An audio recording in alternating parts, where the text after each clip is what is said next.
government is getting very concerned about this, but isn't that Fidelity's right, investors' right? If they want it, there it is. If you don't want it, you don't have to have it. That's absolutely right. Hi, Neil. Thank you so much for having me. In the U.S. Labor Department, they should be more concerned with all the debt in the system that's really been crushing the middle class. I think this is really huge news. Fidelity is the largest 401k provider in the country. I believe they have about $2.5 trillion in 401k assets. So if customers are allowed to allocate up to 20% directly into Bitcoin in their retirement savings, 20? Because some have like a 5% rule, but that it hastens the argument from the government. 20%, that's a lot. You say what? Well, so it's going to be up to employers, but that's going to be the maximum cap because this still is viewed as a very risky asset. But I want to share something because I'm a first-generation immigrant. My family came here from Eastern Europe for the American dream. And the American dream espouses this ideal that if you work hard, you can come from any background, any social class, and you can achieve success and financial security. And with that comes retirement, to be able to enjoy the fruits of your labor and watch your family grow up. But we now live in a country where half of Americans are not prepared financially for retirement.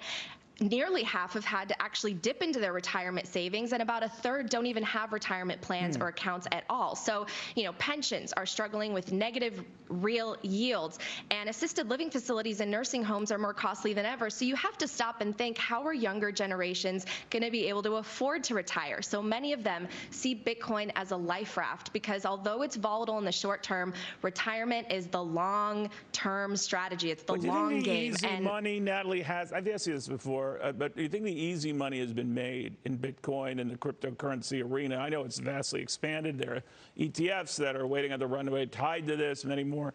But that it's going to be harder to build off of that.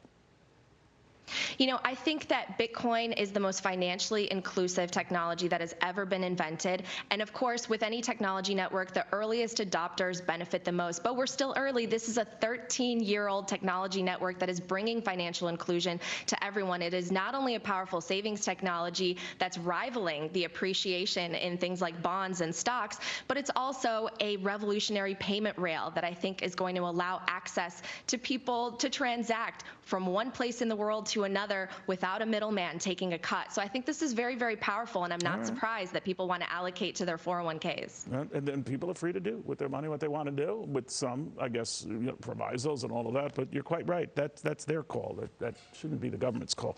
Natalie, thank you very much. Natalie Brunell.